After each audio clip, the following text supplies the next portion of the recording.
Welcome to the Old Capital Real Estate Investing Podcast with Michael Becker and Paul Peebles.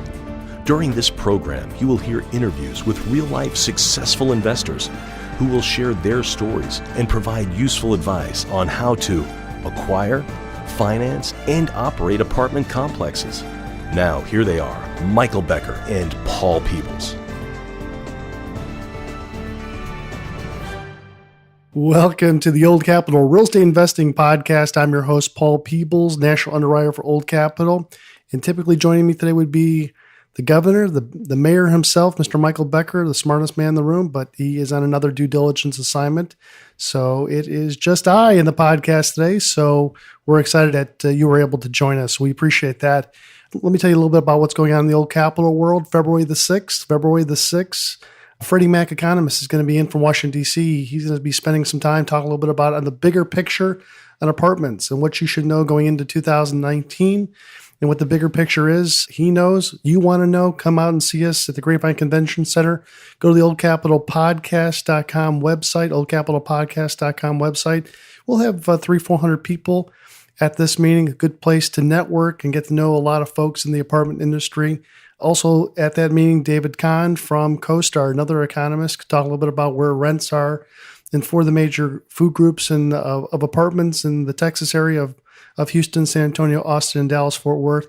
He is a great speaker, and I think you'll enjoy spending some time with him. So come to February 6th, RSVP at the oldcapitalpodcast.com. Second thing, we have the newly updated Multifamily 101. That's the one that you want to get. It's a 15-page white paper report on financing apartments. So go back to the oldcapitalpodcast.com, download that for free, and see what the new things are for 2019. And if you do have a chance, go into iTunes and give us a 5-star review if you think the information that we sent to you is important, the guests that we have, and that it's a benefit to you. So we would appreciate maybe a 5-star review if you think that's what we do. So we appreciate you listening to the Old Capital Podcast. In the podcast today, we have a friend of ours we've known for a very long period of time. We've done some financing with him, and tells a great story. And so we've had him on, what has it been, a year and a half ago, 2 years ago? Probably so, yeah. Kevin Chalmers. Kevin Chalmers, thanks for being in the podcast. We appreciate that. Thank you, sir. So let's talk a little bit about you owning apartments. And so how many total units are you invested in right now? As an owner? As an owner, as a passive investor? As an owner, we're currently at 488 units. We've had a total of 504 at one point. So our first property, a long time ago, I say a long time ago, it's all relative, I guess. We sold that a few years ago. So 488 currently as an owner. We are passive investors. There, we're about 3,200 units, 17 different deals that we're in, I believe. I've lost track, honestly. But as owner-operator, we're at 488 currently. Are you making any money? A little bit.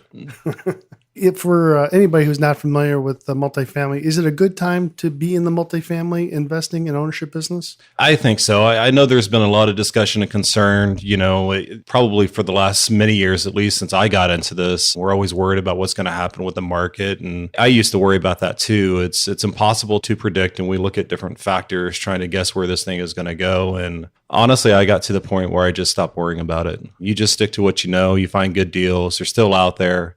And you just head down and focus and you make it happen. So let's talk a little bit about you personally and a little bit about your background. If people want to know a little bit about you, tell us a little bit. How many kids do you have? I have 3 girls. And I have 3 girls. And 1 wife. And 1 wife. And the dog is a girl too. So I'm surrounded by women, which makes me the luckiest guy in the world. So what is your history? What have you done since you got out of college? Since I got out of college, I was fortunate to be able to go to college, first in my family to go to college and graduate. So you weren't born with a silver spoon in your mouth? No, I was maybe a wooden spoon. No, but worked really hard in school, did well. First to go to college and graduate, went to Texas A&M, graduated from there. That was 99 time frame. Mm-hmm. And then after A&M, I got my first job up here. So I was at a semiconductor manufacturing company, the largest one up here, Texas Instruments. I was there for 18 years. And I did really well there. That was kind of my corporate gig, a corporate junkie, as I always kind of term myself as that, because I didn't I wasn't at the point going through that day to day of ever believing that I was going to leave a company like that. And again, what did you do and how long were you there? I was a director of engineering. So I had a 45-person team across the globe, from India to Europe to the US. I had a few guys in Brazil. So I was a director of engineering, managing a very large team. What were you doing as a salaried employee for a retirement program? Did you have a 401k? Did you do some annuities? What was kind of your basic thought about eventually you were going to retire, but how were you going to pay for it? Yeah, I think in the back of my head, I always had the goal of retiring. I mean, even from day one, it was something that I had in my head that I wasn't going to work until I was 59 and a half. I mean, the whole idea of a 401k really bugged me. But at the time, I had no knowledge, no education. I didn't know that there was anything different than just investing in a 401k or investing in stocks or mutual funds or just saving. And so we did all three. I mean, we were at a point that we were, probably saving 30 to 40% of everything we brought in. So you're doing the typical work and save. Work and save, work and save, work and save. Always knowing in the back of my head that there's got to be another answer out there. There has to be a better way, but just not knowing what it was. Did TI have stock options because they were trying to tie you up kind of in golden handcuffs? Call them the golden handcuffs, or even bonus programs where all of a sudden that you worked to the end of the year and you didn't get your bonus until middle of the following year? Yeah, I mean, they had profit sharing. Profit sharing was extremely good. The bonuses were extremely good. I did really, really well. So you were making over six figures or so? Well over 6 figures, yeah. What age were you thinking about retiring in the corporate world? What age did I start thinking about? In the corporate world, I started very early, but my goal was 55. Yeah. That's when I really wanted to at least have the choice, be able to retire, make that decision myself before I was asked to leave or something of that nature with an org change or a restructure or something that was outside of my control. But 55 was the goal. And we're cutting ahead of the story, but how old were you when you did retire from TI? I was 41. Yeah, so you saved a couple of years. I'm about 14 ahead of my goal, yeah. How many hours a day were you working? Oh, man. Traveling my butt off for sure. I think easily 60, 70 hours, probably pushing 80 in some cases. High-tech industry, super fast pace, definitely between that range of 60 to 70, 80. It's easy for me to say, hey, when I got home, I'm home. Yeah. But many times I'd bring that work with me. You know what I mean? And so your 60 to 70 hours becomes much more than that because you go in well into the evenings. Well, I think that's a little bit of my point of my story that I want to find out is that how many hours were you actually getting paid for? Yeah. So I was getting paid for 40 hours there. So salary people, get paid their rate times 40 hours, but you actually work a lot more, right? And so instead of making X, you were making Y, and Y is just a little bit above minimum wage. Yeah, and the time was a big factor. Having my 3 little girls, my family, my wife, international travel, burning, 2 weekends at either end of that week, one to get out there, one to come back, and then all the time in between. And doing that once a quarter or more, it became quite a bit of time. I can imagine a lot of people can walk in your shoes and see what that's all about with the not so much the international travel, but just working and working and working all the time and trying to make decisions about what you're going to do in life. We all have money, but we have limited time. So where do we put our time into? And so that's an important thing. I think that maybe you started to think about other opportunities and at what period of time. If you left your corporate job at 41, how old were you when you started to think about other things to do? About 3 years prior. So that was 2013 timeframe where it really kind of was dropped in my lap that there was another way, another opportunity. Before then, it's your head down, you're enjoying what you're doing. It's difficult sometimes to look up in the corporate world to kind of see what else is out there. And I've been there, done that. So I'm speaking from experience. But I think starting to realize that there was something else out there was 2013. By that, of course, being real estate. I would say even 5 years prior to that, I was aware of what was happening with the market in 2008. I just didn't have the means or the opportunity to jump into it in a way that I felt I could do it safely without completely losing my investment. And so we waited 5 years. Well, not waited. It's just we couldn't find what we were looking for. So what appealed to you about real estate? I think the tax write-offs, honestly, I think the opportunity to rent out a property and make money or cash flow off that was the two factors that really attracted us. Financially, probably like a lot of corporate people, we were in a place where we were getting hit pretty hard from a tax perspective with our AGI, to the point that even our kids weren't helping. You know what I mean? And so that was a big need, if you will. We talked about time, but the other part of that is the tax. You're going to make all this money, but you're not going to get everything that you just made, because, you know, a large portion of it's going to Uncle Sam. So what did you do to get into real estate? What was your defining moment, your aha moment to get into real estate? Had a friend of mine, literally a hallway conversation, and I've shared this story a few times in the past. I had a good friend of mine, Carlos. We worked together for many years, and it was one of those 5-minute hallway conversations of, hey, you want to grab a coffee? And we ended up talking about all things 529s, because he has 3 kids and I have 3 kids. And for me, that was the college savings plan for my children to go to college. And right. He's smiling at me, telling me, you know, just kind of shaking his head. And I'm asking him, what's so funny?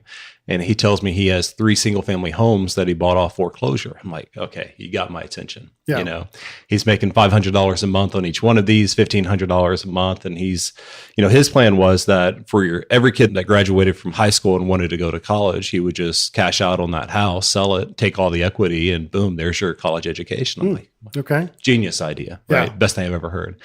So he dumps on me, you know, how he figured this out, because I'm asking questions, courthouse steps, foreclosures, all that stuff I had read and you know, in years past. And he says 2 letters to me, LU, right? And I'm like, really? LU? I have no idea what you're talking about. And then I come to find out, long story short, he's talking about Lifestyles Unlimited. Okay. And it's a real estate education and mentor group based here in Dallas, and did a lot of research on that after he kind of turned me on to it, you know, kind of trying to break everything that I was reading, everything I thought knew about it. Try to prove that it was the real deal. Again, before I made that investment and jumped in. And man, I tell you, night and day. Okay. Life changer for sure. So what is Lifestyles? I mean, tell us a little bit more about that, just because there's some people that just don't understand what the mentoring education business is. How long has Lifestyles been around? How many members do they have? What locations are they are in? Yep. Tell us a little bit more about that. It's a real estate education and mentor group. It's been around since 91, so going on 28 years. It's nationwide, so based originally out of Houston, Texas, and offices located in Dallas and Central Texas as well. But it is a group of like-minded investors that have come together to create opportunities and investing in real estate through multifamily and generating passive income. I think a lot of people don't realize how big Lifestyles is at right now. And, you know, after 28 years, I mean, current members, I would imagine there's not 20 or 25 members. I think there's 20 or 25,000 members that they all support each other. It's a little bit of a different equation out there, that they don't work as independent. They all kind of self-support each other. It's kind of like-minded individuals working together and supporting you. It's almost like a fraternity, definitely, or a sorority or so, trying to help people understand a little bit more about, you know, educating them on whether it's single family or multifamily. You went the path of multifamily. Why didn't you go the path of single family? I like the idea of forced appreciation. I like the idea of being able to control those factors, control the business. By forced appreciation, of course, I'm talking about driving that NOI and increasing the value of a multifamily property. It's just a simple equation, right? It's a simple equation. I mean, even from the passive side of things, where we originally started, it's zero work. You know, you're going to put in some work into a single family through the rehab and the, you know, screening the tenants and that kind of thing. And with the multifamily passive investment, you don't do that. You don't do any of the work, right? So you're just a passive investor. But yeah, I mean, as an owner operator, it was truly about just that forced appreciation, being able to control the value of your business relative to single family that relies on CMAs or comparative market analysis, right? Where you're just waiting for the value of everything else around you to go up as well, which can be a wait. Yeah, you are in the captain's chair, so to speak, to push the value of your property up by increasing the NOI.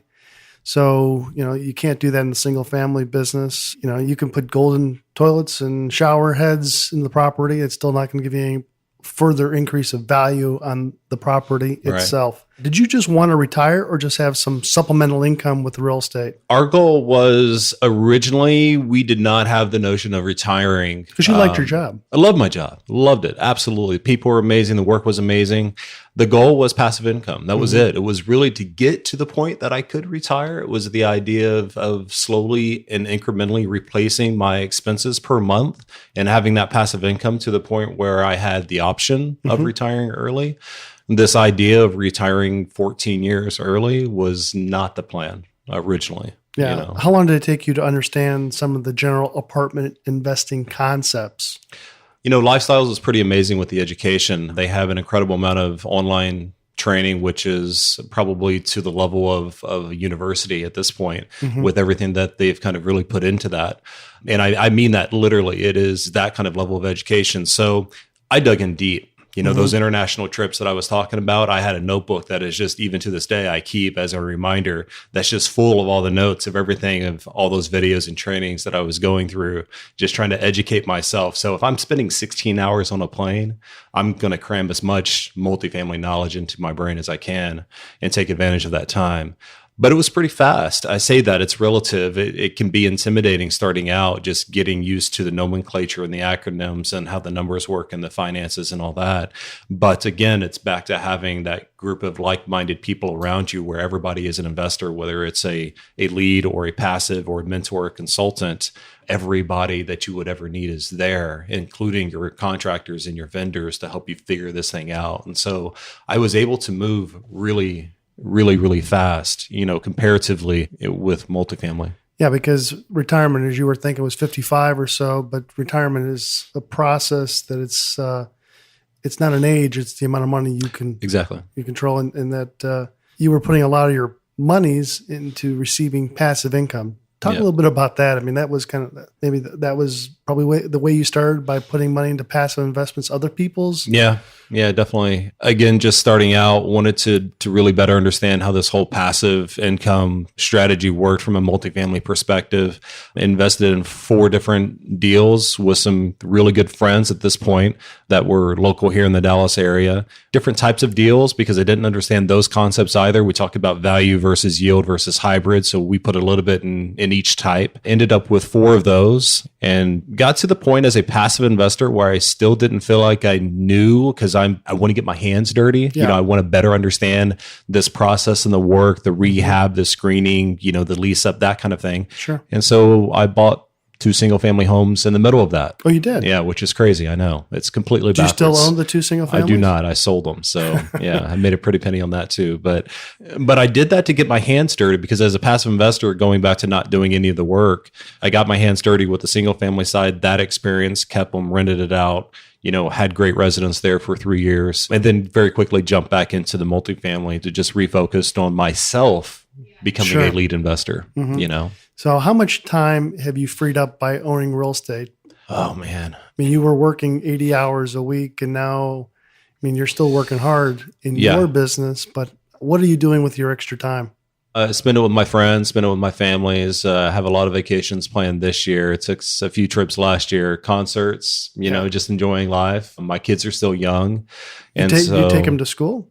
Yeah, every day. Yeah. So I take them to school every day, and most days I'm there to pick them up as well, which, you know, was unheard of back when I was in corporate America. You know, I would leave the house to be at a 7 a.m. meeting, you know, at the office, and I was lucky to be home by 7 p.m. Isn't that crazy? It's insane. And you get used to it. That's the sad thing, is you really get used to that kind of lifestyle, you know, thinking it's good what you got, you know, but it's not great.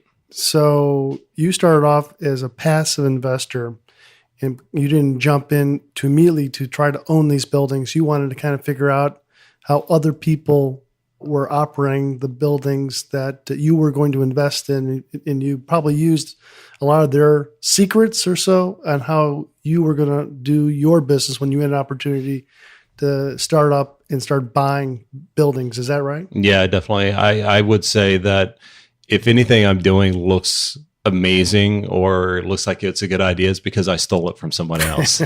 I mean, there are some incredibly gifted people out there, other leads, other syndicators, other people in the industry that are just incredible with the other people they know, the information they know, the knowledge, the resources. And you're still investing in other people's deals too. Oh, absolutely. Yeah, I still do, definitely. And anytime I have the opportunity to just borrow a few of those ideas and kind of just tweak it a little bit into my own, I'll do it for sure. So when you were getting ready to start your own transaction to be able to acquire multifamily property, you had to create kind of an investor list. Yeah. How important is it to create a passive investor list? And how do you keep in contact with your passive investors? Absolutely critical that we have that list. At the end of the day, those passive investors are the people that make the deal happen. Yeah. They are probably second only to our lenders, right? Our biggest partner in the deal, it's 70, 75%. But it is all about the passive investors and making sure that we remain in touch with them and that we've got people on our list that are interested in doing deals with us. If we don't have them to bring, the total capital investment to the table, the deals don't get done. So for somebody that's a newbie out there, if you don't have a deal yet, should you continue to ping folks, and what should you talk about on the people that are on your list? Yeah, I think it is impossible to over communicate to your passive investors. I think anytime you have an opportunity, whether it's on a weekly, biweekly, monthly basis, at the very minimum, you're providing an update. Where are you shopping? What are you looking for? What submarkets? Why those submarkets? Why these properties? Which properties are you looking at? You don't have to share names, but share unit counts, share, year built, share condition of the property, unit mix of the property, demographics. I think all those kind of paint a picture within the passive investor's mind that allows them to kind of see themselves getting into that investment if the numbers are right. Right. And just allowing them to kind of say, okay, well, make certain assumptions about the deal, whether you're providing that information or not. But it is about painting that vision that you're trying to create yourself and make a reality, and allowing other people to kind of see what that is and feel confident about what you're doing. Have you seen a rise of more passive investors out there? And the reason why I asked that question, I just received my 401k statement for the quarter for ending in end of December. I think I'm down 25%. Are you? And I would imagine a lot of people are looking to put money into a hard asset. Are you seeing that passive number start to increase, or has it increased in the last, say, 6 months or so? I think it certainly feels like it. I think it's hard for me to kind of pinpoint, but there are a lot of people out there looking for better investment. Right. Absolutely. That was me, a few years ago, where I used to have my 401k. I no longer have it. Yeah. It's sitting in one of the deals that I have. I see. I'm about to take it all back out. So let's talk about your first deal that you acquired, that you were the managing member, the lead, the general partner on the deal. How many units was that one? Small deal, 16 units up in Denton, Texas. And why so small? One is the cash out of pocket that I needed to bring to the table. I was in for about $100,000 to make that deal happen. Okay. Which is a lot of money. Yeah. But it allowed me to pull in 9 other families or passive investors or partners to make that deal happen. And, my $100,000 investment and with their capital investment, we're able to pull down a $1 million deal, 16 units. So on the small side for that reason, because it allowed me the opportunity to also figure it out and figure out the business, really take everything that I had learned at Lifestyles and put it into action and kind of really challenge myself and see if I could make this thing happen. Were you still working for the company during the ownership? That's an interesting story.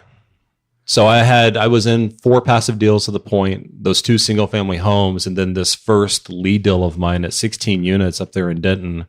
And I remember the day I was asking Laurie, I was like, man, why am I still working? We had already retired her, right? Yep. We did that back in 2013, shortly after we joined.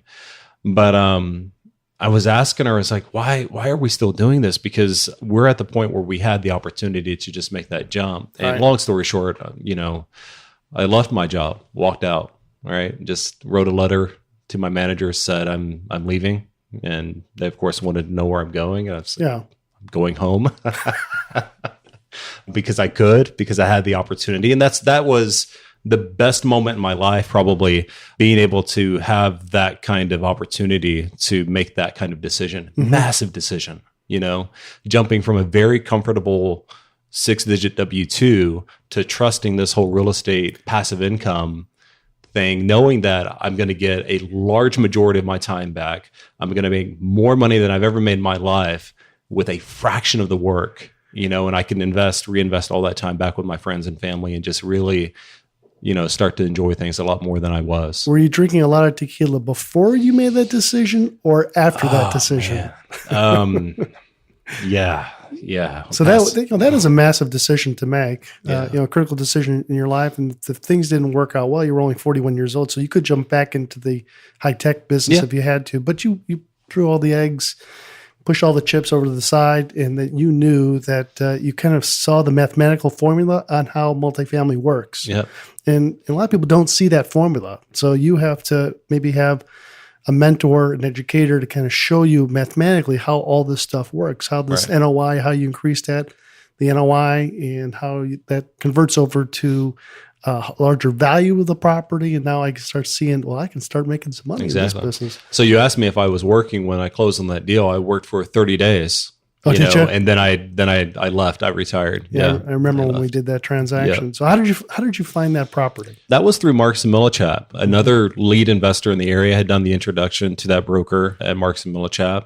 And it was one of those things where you just kind of hit it off. You stay in touch. You let them know what you're looking for, where your box is in terms of purchase price or number of units. And it was me just staying in touch and just kind of checking in every once in a while. And so they brought you the opportunity. How did you manage the property? We self-managed. We self-managed that deal. And that was probably a big enough, small enough property that you could self-manage? Yeah. And so a little bank loan on that one with the bank up in Denton to help us make that happen. Yep. And it was, an opportunity that we had to really self-manage. There wasn't a force to a third party, which was really nice. And then, when you buy these properties, you also kind of have to understand when you're going to sell them. So did you have a game plan on how long you wanted to own the property? The original game plan to our partners was 2 to 3 years. And I felt like we needed that time just to really increase the NOI to a level that we could make a decent return. Yeah. And decent return at that time, 40 to 50%, in 2 years or 3 years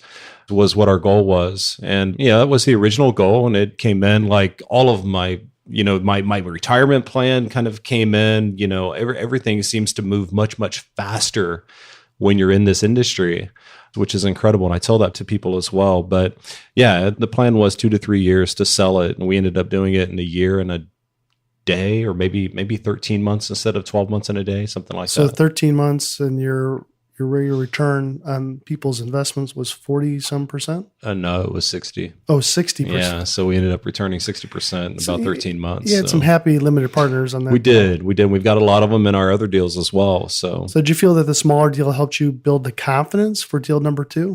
Definitely. Yeah. I think that had a lot to do with it. Just understanding procedures and processes and operation and rehab.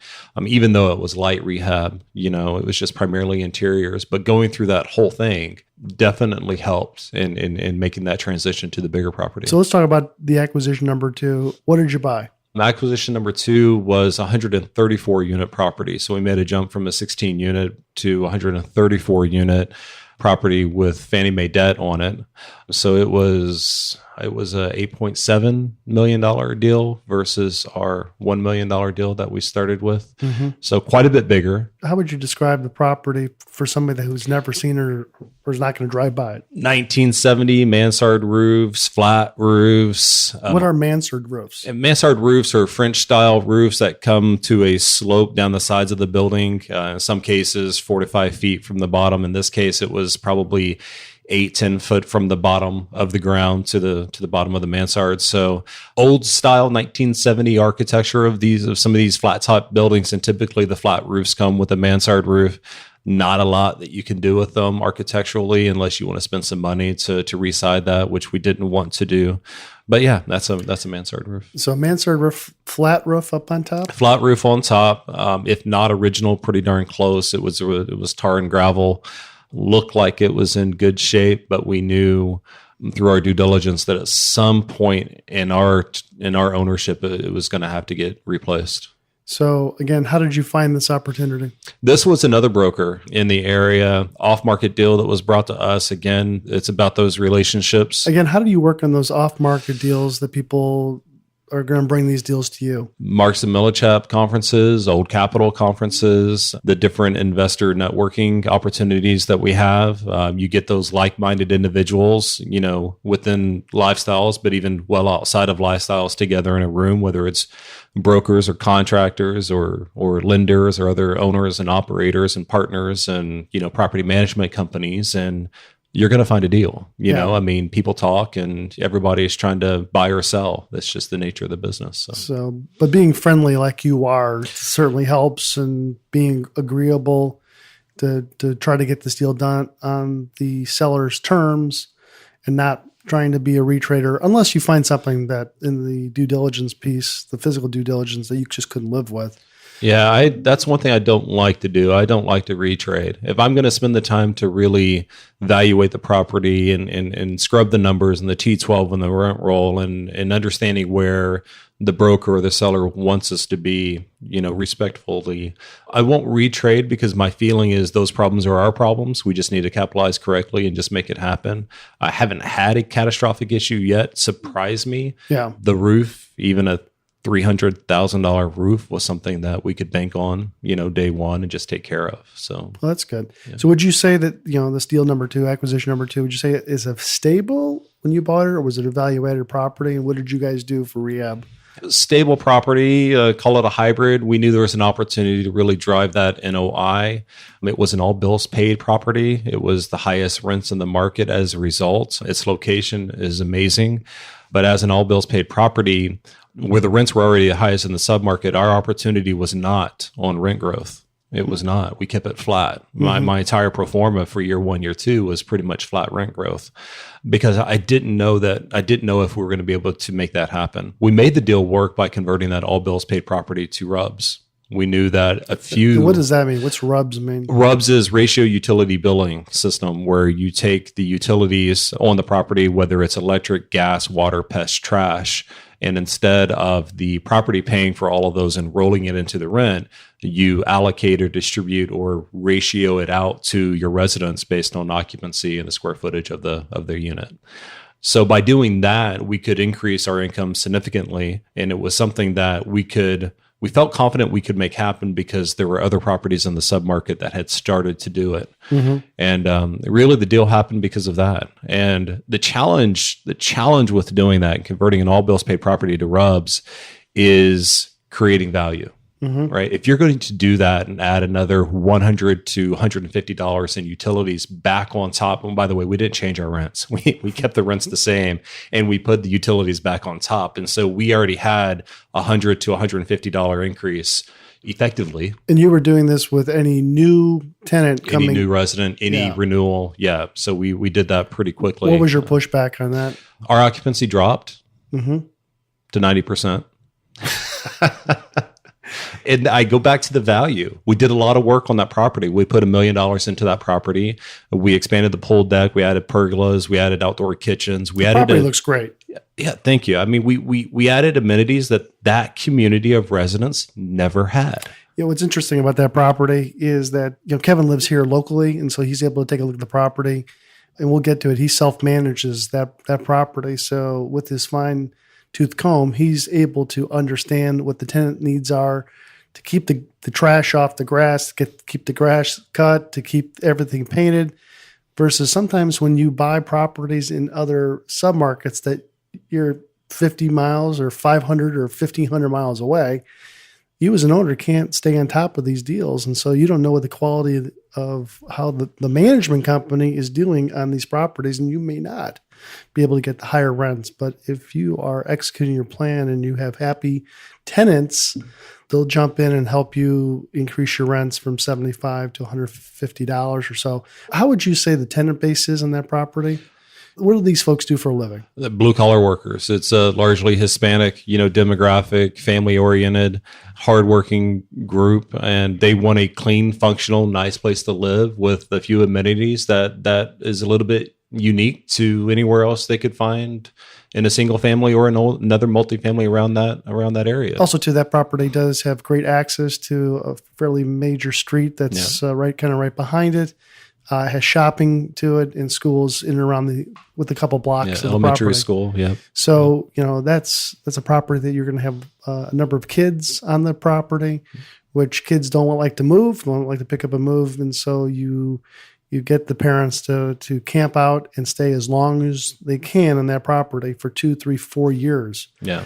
And I don't think in that demographic, you don't see a lot of people moving to buy homes. Is that right? Or do you? No, not typically. Typically to move to other multifamilies, but our turnover has been quite low. Adding value through amenities is one. We add value through our team that we have on site as well. Yeah. And I can't give them enough credit because we do a lot of community events as well, right? Back to school, kind of events. We do a movie night at the pool events. We do continental breakfast in the morning at the property, to the point where a lot of these kids that you're talking about, they're running to their neighbor's house to see if so-and-so can come out and play, which is exactly what you want to create, is a community. And I use the word community, not complex or property or, Yeah. So let's talk about acquisition number 3. Yep. When did you buy that property? How many units is this one? Acquisition number 3 is 212 units. Okay. We bought that one February 1st of last year. Okay. And did you change the name of the property and why? We did. We changed the name of all of our properties. We do it just to fresh start, rebrand, kind of our own style, our own mix, our own look. And we do that with intention. There wasn't anything necessarily wrong or bad in terms of online reviews with the property. It just needed, like our last deal, a fresh look. Yeah. And we felt that by changing the name and really kind of starting from scratch, if you would. And by the way, like our last deal, this one had amazing bones as well. I mean, we talk about things being old. I love 1970s properties. I'll take 1970 all day because as a typical Class C property, I can capitalize those deals pretty well up front and compete pretty strongly with the Class B. And that's exactly the situation with this 212 unit property, where we could capitalize it up front pretty heavily with the rehab dollars needed. And how big of a rehab did you guys do, and where did the money go? So that's a $2 million rehab, probably on the low side. So all the interiors, obviously, from reface cabinets to granite countertops to undermount sinks, porcelain sinks in the bathroom. Beautiful. 5 1/4-inch baseboards, just small things, new front doors. And how did you make decisions to do this type of stuff versus that type of stuff, or do a higher end upgrade or a lower end upgrade? Shopping the comps. I mean, literally walking into these competitors and introducing myself as a real estate investor, looking at another deal in the area. And as soon as you introduce yourself, in my opinion, as a real estate investor, then they know they don't have to necessarily do their job as a leasing professional or a manager and saying, hey, they're not trying to sell you. Right. They're not trying to sell me. So now we can talk shop. Yeah. And as soon as you're talking shop with somebody, I mean, it's like anybody else. We love to talk numbers and occupancies and rents. And so there hasn't been a lot of pushback, in figuring out what they're doing. And it's figuring out where that submarket's going to go. Who's at the high end? Are they by themselves? How are they doing? Their occupants still high. Their rents are still high. The other guy down the road is starting to do it. We're seeing the same trend there. This is what we need to do, and so we can make that decision pretty easily with that information. How many investors did you have in that deal? We had over 100 investors on that deal. Because you had to raise some money. We had to raise some money, about $9 million on that one. And what do investors expect for a return today? That one is at 6 to 8% cash on cash return to the investors on that one. Still call that a hybrid because we're expecting to, again, push the NOI on that one. Yeah. We're 1 year in, almost 1 year in on that deal, but we're going to continue pushing the NOI on that one. How do you inform investors about new opportunities? Just email. I mean, we just update them on what we're looking at and why and what our strategy is in terms of how we're buying and what we're looking for. And that strategy doesn't change very much with us. It just can take some time to find the right deal. And so when you find the right deal and you have it under contract and you're looking to raise capital, do you guys do webinars or face-to-face meetings, Starbucks meetings with investors? How does that work? I always bring the KPs in early just to let them look at the deal. We'll walk the property typically. We'll talk about numbers. I'll put everything in front of them. The other partners, typically, it could be a webinar. It could be a meeting. It's hard to bring that number of people in. I tend to rely on emails and webinars if necessary to do that, just because, our passive investor list is quite large and I just don't know who or how many people will express interest. And so I don't necessarily have to worry about a room in that case. So you have a Fannie Mae loan on that transaction, right? Right. So, and you were doing rehab on that property. Are the construction draws with the lender difficult? And how does that work? I would consider myself blessed in that case because I've heard stories. But like our last one, it's Fannie Mae as well. And we have a really good team with Fannie Mae, and it's easy. It's easy for us. I mean, we do what we need to do on that side to make sure that per the repair schedule and the things that they're looking for, and which typically by default lines up with what we already have on our to-do list, gets done, that we're getting the invoices, we're getting the W-9s, the lien waivers, all that sort of standard operational stuff. We do that. We turn it over in less than a week. Maybe we're getting our funds back. Yeah. When you originate a new Fannie Mae loan, you work with the approval team for probably about 45 to 60 days, but you work with the servicing team for 10, 12 years. Right. So you want to have a good relationship with the servicing team. You want to make sure that you guys have a great partnership, that if you're going to do rehab to the property, that you have a discussion with them. I mean, they're the largest owner of that property. Yeah. I mean, they're the largest partner you're going to have.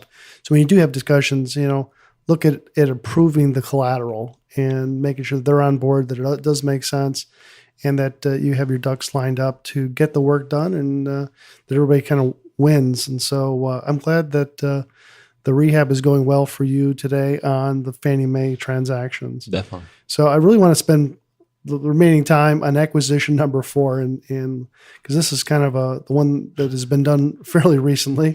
How many units on that one, and how did you find it? This one is 142 units. This was, again, smaller. Smaller, yeah, but strategic. Yeah, we've got 488 units within 2 miles of each other now, which is pretty incredible. Having that kind of property or number of units in such a small, dense area, and that's back to kind of what our strategy is. Do you think that's a smart strategy versus having a concentration in one area versus you having a property in Dallas or Irving and then have another property in Oklahoma City or one in Missouri, getting spread out? I like it a lot because of the economies of scale, which we always talk about within the multifamily industry, whether it's my own team members that I can rotate through as needed, my make-ready team members, my maintenance guys if necessary, if we have a bad problem. If somebody goes on vacation, I can bring one of my leasing professionals in from another property or my community manager to help train, a new person in the office. So I have massive flexibility now from an expense perspective with contractors or vendors or suppliers. We get a lot more attention now because I can bring them a lot more business. Right. And so my terms there tend to be a lot better than if I just had that one. And so I like it. It works out really, really well. I love it too. The way that you're doing it is the right way of doing things. That's just my opinion, but I absolutely think a concentration in one marketplace definitely helps with economies of scale. For your bottom line, your labor costs, materials costs, you get discounts with larger purchases, and it's easier to manage if people get sick or not. Yeah. So how did you find that property? Found that property again through Marcus and Millichap. They did the introduction. Seems like you're a big Marcus and Millichap, Nick Llewellyn and Bard Hoover. They're good people, but there's other brokers that are really good people as well who have helped me out, Sure. So. And why was the seller selling that deal? The seller is he's a 1031 guy, and he's always looking for bigger and better. Really good guy, and he had an opportunity come his way with a very large portfolio that was out of state, and was looking to sell this property in order to 1031 into that portfolio. Yeah, but this took a long time to get under a contract. So how long did it take to get under a purchase sale? This one took 24 months. It took 2 years for us to make this deal finally happen. Why? And why is that? It was never the right time. We were introduced to the seller and to the property 2 years ago through Marks and Millichap. Really kind of hit it off, stayed in touch. But with the 1031, that right deal for the seller has to come to the table. And if it's not there, then you're in a wait state. And I don't mind waiting as long as I have a feeling that deal at some point is going to come through. But it was all about, waiting for him to have that opportunity come his way and then just reaching that point in which it kind of made sense for both of us. So what was the most interesting part of that deal? Most interesting part, definitely the 20 down units. And, first deal or two, I probably would have been a little bit skittish or freaked out on that. This one, it was just massive opportunity. So tell us a little bit about that, and what did you have to include in the contract to make it agreeable to you? Yeah, so quick short history on this property. It had two fires, one 2013, one 2014. The 2013 took out 30 units, which have been rebuilt and are currently leased out. The 20 units that were taken down in 2014 were renovated, but were never officially approved by the city. And so we could not occupy those units. And that is so the seller couldn't get a CO on the deal. Could not get a CO, yeah. So that's still the current state. So we're talking 4 or 5 years later, we're still 20 units down. Wow. Which is just great opportunity for us coming in. So he's not receiving any income for 4 years in these 20 doors. Operating as a 122 instead of a 142. Wow. Yeah. So you're buying a 142, but you have 20 units that are 20 units down. Yeah. So you're not receiving income on that. So what type of loan did you get and why? We got a bridge loan. And so we needed that bridge loan because our DSCR, debt service coverage ratio, was just in the tank. I mean, we need to be at a 1.25, 1.3 for Fannie Mae. We were nowhere near that. But you had Fannie Mae take a look at it. We did. Yeah. And I love those guys to death and love doing business with them. It's just, as bad as they wanted to do the deal and as bad as I wanted to do the deal with them, it's just, it got to the point on the numbers just where loan dollars. We just couldn't make it happen. Yeah. Couldn't make it happen. With a bridge loan, you were able to get higher loan dollars. Yeah. So, what did you like about the bridge loan, and what didn't you like about the bridge loan? I love the fact that they're able to make the deal happen, honestly, because it was getting to the point where we had a few people back out from a lender perspective. I was getting nervous. Yeah. And this is why I work with you to make these deals happen, because when you're 20 units down and your income is, I'm looking at it as a 142 unit. It's operating as a 122, maybe, with a DSCR probably less than 1, a debt yield of 5.25. That's a difficult deal. That's hairy. I think you call them hairy deals, and this one was. And to get a bridge loan on this deal and to make that happen at the leverage that we have, at the loan dollars that we have, I think we're at 75 to start, with the opportunity to push that leverage to 78. And then and Fannie Mae was in the 60 range, 65, something like that. Yeah, so they were significantly lower yeah, in the deal. And then the bridge loan also, I think what you liked was similar to Fannie Mae. It was non-recourse. Non-recourse, yeah. Yeah. So, non-recourse, 3 years IO. It's just, Yeah, so really 3 years of interest only. And the rate was in the mid-5s or so? Yeah, mid-5s. Mid-5s. So that wasn't too bad. Not bad at all. Yeah, because the only thing you're paying right now is the interest on the We got everything we needed and more out of that deal, out of that loan, for sure. So how many KPs on that transaction? 2 KPs, including myself, 3. Okay. So we have 3 KPs on that deal. So what rate of return are the LPs expecting on that one? My KPs or the rest of the partnership? The rest of the partnership? Yeah. So across the board, it's still probably a 6 to 8%. Definitely still one of those hybrids because we have the opportunity to drive that NOI. But we're at a 6 to 8%. I'm conservative with my underwriting. I probably said 6 to 8% on that 134, and we're doing well beyond that. Yeah. So yeah, it's 6 to 8%. So how important are broker relationships out there? Extremely. Best friend you'll ever have in this industry. I mean that sincerely. I mean, these guys are phone call, text message, how are the kids, happy birthday. It's that kind of relationship that we have with our brokers now. And I think likewise, it's been really good. I would consider myself fortunate from that perspective. There's brokers out there I have not had the opportunity to work with yet, just because we haven't had the right deal come to the table.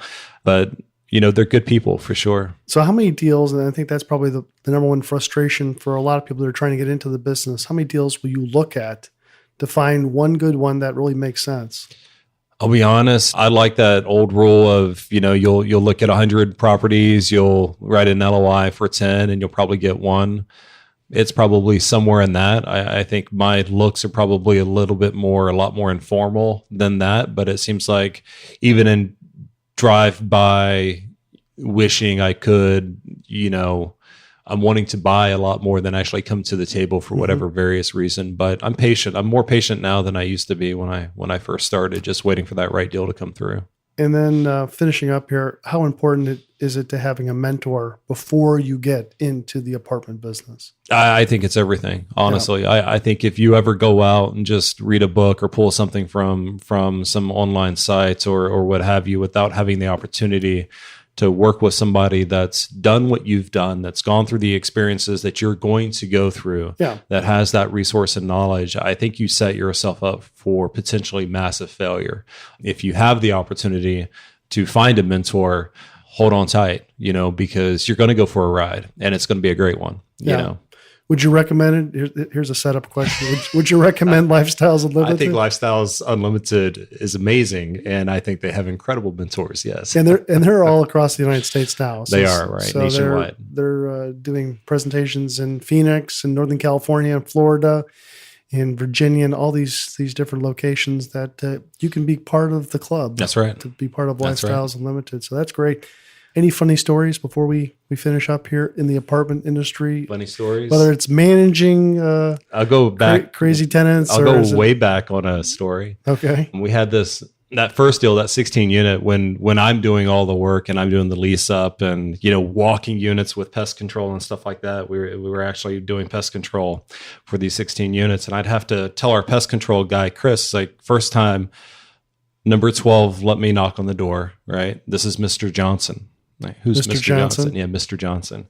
I was like, he could be a little bit difficult. He's going to be asleep. This is 11 o'clock in the morning. He's going to be asleep, but let me knock on the door and let me talk to him first. And he opens the door. What do you want? He's upset, and he's always, even today. And I'm telling Chris, I'm like, do not shake his hand.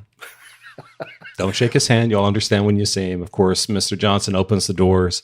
Boxers, not a care in the world, walks outside, upset. Why were we waking him up? But we ended up, Mr. Johnson and I, having a good relationship. It's just you keep your hands in your pockets, you say hi, you nod, we'll be in Mr. and Johnson out quick. Walking around in his boxer shorts at 10 a.m. Didn't care who it was, male, female, didn't care, not a care in the world. But It's the appropriate name, Mr. Johnson. There's always interesting residents. Yeah. So, any additional things that if you're a newbie that you'd want to tell somebody? I would say network. That's probably the most important thing. I know by default everybody's going to go deep and hard on the numbers and understanding the finances and the business in that aspect, but I don't think there's any overstating the value of the networking and what you can gain out of doing that. Whether it's with brokers, mortgage brokers, lenders such as yourself with Old Capital, with other leads, syndicators, owner operators, just the network is massive. And I think the opportunities are out there as well for whatever it is you want to do within this industry. And I think if you make that happen and spend some dedicated time networking, that you're going to hit your goals. If someone wanted to get some more information and know a little bit more about what Kevin Chalmers and his group do, what's the best way to have them get a hold of you? Best email address is probably just Kevin@legacyreigroup.com. So Kevin@legacyreigroup.com.